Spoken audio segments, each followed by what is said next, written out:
High court typing skill टेस्टचं आयोजन करण्यात आलं होतं. मात्र राज्यातील अनेक केंद्रावर गोंधळ झाल्याचं चित्र पाहायला मिळतं. आता मी छत्रपती संभाजीनगरच्या सुरानगर इथे असलेल्या या परीक्षा केंद्रावर आहे. आपण बघतोय सकाळी 9 वाजता जे आहे ते या ठिकाणी विद्यार्थी आले होते. पहिली बॅच विद्यार्थ्यांची आहे ते सकाळी 11 वाजता सुरू झाली. मात्र हे जेव्हा विद्यार्थी मध्ये गेला तेव्हा कीबोर्डचा प्रॉब्लेम आला, सॉफ्टवेअरची अडचण आली आणि त्याच्यावरचा फॉन्टसुद्धा छोटा होता, असे अनेक आरोप झाले. आणि त्यानंतर जे आहे ते दुपारी अभिजित दिपके यांनी या आंदोलनात स्वतः उडी घेतली. आता उशिरापर्यंत जे आहे ते सगळे विद्यार्थी या ठिकाणी बसून आहेत. आपण बघतोय रात्रीचे 8 वाजून गेले तरी सकाळपासून आलेले विद्यार्थी याच ठिकाणी एकाच जागी बसून असले चित्र पाहायला मिळतं. आणि जोपर्यंत आम्हाला अधिकृत निर्णय दिला जात नाही किंवा अधिकृत लिहून दिलं जात नाही तोपर्यंत आम्ही आंदोलन मागे घेणार नाही, असा सगळा इशारा जे आहे ते आंदोलकांनी अभिजित दिपके यांनी दिला आहे. आपल्यासोबत अभिजित दिपकेसुद्धा आहेत. काय सांगाल, राज्यभरात अनेक ठिकाणी या परीक्षेत गोंधळ पाहायला मिळेल, तुम्हीसुद्धा या आंदोलनात सहभागी झाला. हो, मला जसंच कळालं की इथं मुलं आंदोलनावर बसलेले तर त्यांचा सपोर्ट करण्यासाठी मी इथं आलो. आणि इथं आल्यावर मला कळलं की कुठल्या लेवलची गडबड चालू आहे. हे सगळे म्हणजे ग्रामीण भागातून आलेले तरुणी आहेत. कोणी अमरावतीवरनं आले, कोणी अंबेजोगाईवरनं आलेले, बीडवरनं आलेली पोरं येथे इतका लांबचा प्रवास करून येत आहेत आणि 6-7 महिन्यापासून तयारी करून येत आहेत. आणि जेव्हा परीक्षेला बसतात तेव्हा कोणाचा कीबोर्ड चालत नाही, कोणाचा माऊस चालत नाही आहे, कोणाची स्क्रीन चालत नाही आहे. आणि यावर जेव्हा यांनी ऑब्जेक्शन घेतलं तर जे इथलचे मॅनेजमेंटवाला स्टाफ आहे तो म्हणतात की तुमची लायकी आहे का परीक्षा द्यायची. आता यांची लायकी आहे का परीक्षा घ्यायची? हे स्टुडंट्सची काय म्हणून लायकी काढतायत?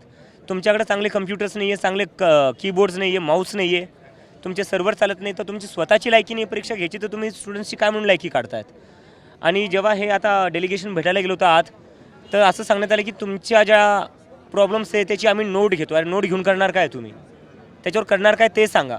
तर जोपर्यंत लिखितमध्ये येत नाही की राज्यभर ही परीक्षा वापस एक्झामिनेशन घेतल्या जाईल राज्यभर आणि सगळ्या स्टुडंट्सची, कारण की हा फक्त संभाजीनगरचा मुद्दा नाही आहे, कल्याणमध्ये झाले, नाशिकमध्ये झाले, नांदेडमध्ये झाले, भंडारामध्ये झालेलं आहे. तर राज्यभर आज बऱ्याचशा स्टुडंट्सला प्रॉब्लेम आलेला आहे. आणि काही स्टुडंट्सचं फेल पण झालेले, परीक्षा पूर्ण न होता फेल करून टाकण्यात आलेले आहे. ते स्टुडंट्सचं फेलियर नाही आहे, स्टुडंट्स फेल नाही झाले, सिस्टम फेल झाले. आणि यासाठी सिस्टमला जिम्मेदारी घ्यावं लागेल कुठं ना कुठं. आणि जोपर्यंत ऑफिशियल नोटिफिकेशन नाही आहेत हायकोर्टाकडून की राज्यभर एक्झामिनेशन होईल, पेपर टू स्क्रीन होईल, तोपर्यंत हे आंदोलन सुरू राहणार.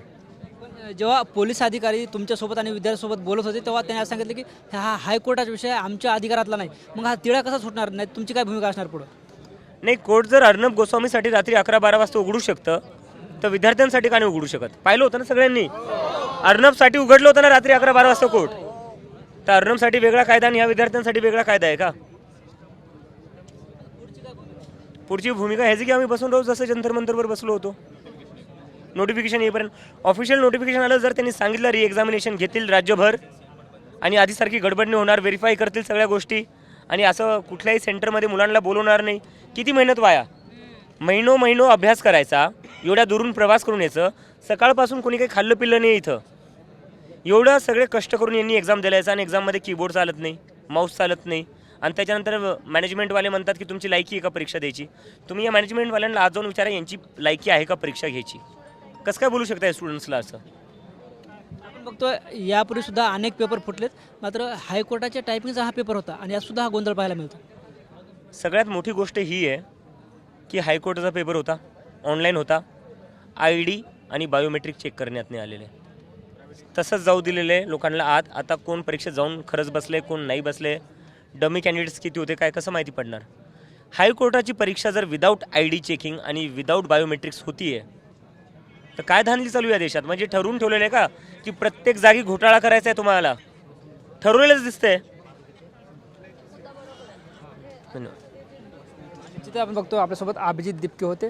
ज्या पद्धतीनं हा सगळा गोंधळ निर्माण झाला आहे आणि आता आम्हाला अधिकृत काही लिखित दिलं जात नाही तोपर्यंत आम्ही इथून उठणार नाही, असा इशारासुद्धा अभिजित दिपके यांनी दिला आहे. आता यावर काय तोडगा निघतो हेही पाहणं महत्त्वाचं ठरणार आहे.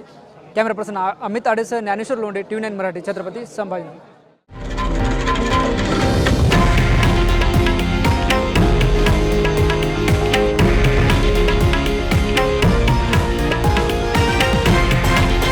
हे आहे देशातील नंबर 1 न्यूज नेटवर्क आणि आपण पाहत आहात TV9 मराठी, एकमेव.